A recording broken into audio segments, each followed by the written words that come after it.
बिहार के स्कूलों में शिक्षकों की नियुक्ति हो रही है, लेकिन मदरसों को नजरअंदाज किया जा रहा है। ये कहना है एमआईएम के प्रदेश अध्यक्ष अख्तरुल ईमान का।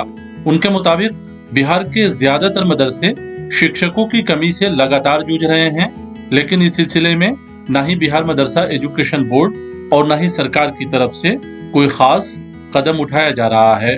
अख्तरुल ईमान का कहना है कि अल्पसंख्यक समाज का ही कोई व्यक्ति मदरसा एजुकेशन बोर्ड का चेयरमैन बनता है।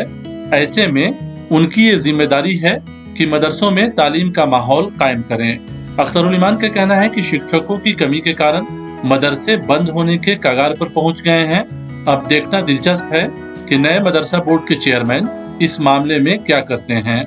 देखिए, मैं ये कह रहा हूँ कि और लोग तो अपनी सलाहियत की बुनियाद पर आते हैं, लेकिन मदरसा बोर्ड के जो लोग चेयरमैन बनते हैं, उर्दू मुशावरती बोर्ड में बनते हैं, उर्दू के ट्रांसलेटर बनते हैं, वो कहीं ना कहीं से उर्दू आबादी या मुस्लिम मिल्लत के सरक़े में बनते हैं।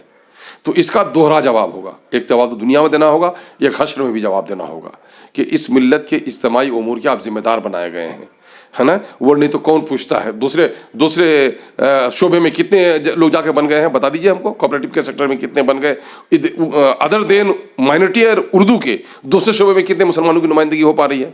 तो इसके माने ये है कि मुस्लिम कोटे में आप जा रहे हैं और मुसलमानों के तालीम, मुसलमान के नौनिहालों के तालीम के बारे में फिक्रमंद होना चाहिए। नए चेयरमैन आए हैं, मैं इल्ज़ाम तो नहीं लगाऊंगा। अब्दुल क़य्यूम अंसारी साहब ने तो तबाह बर्बाद किया, अपने जाहो जलालो जमालो नाजायज़ अक़दामात से उसने मदरसे की सभी बिल्कुल बर्बाद करके रख दी।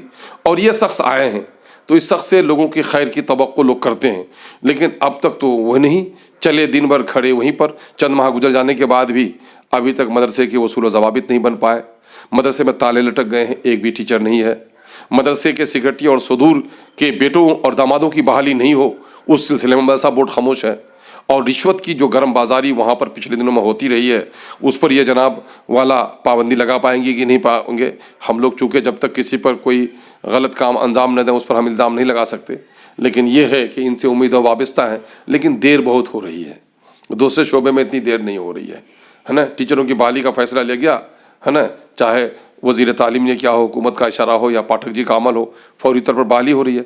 आखिर मदरसे में इतने पेचो खम क्यों हैं कि उसकी बहाली का मामला सामने में नहीं आ पाता है। ये एक बड़ा सवालिया निशान है उन लोगों के लिए जो लोग मिल्लत की तालीम के ताल्लुक़ से संजीदा है।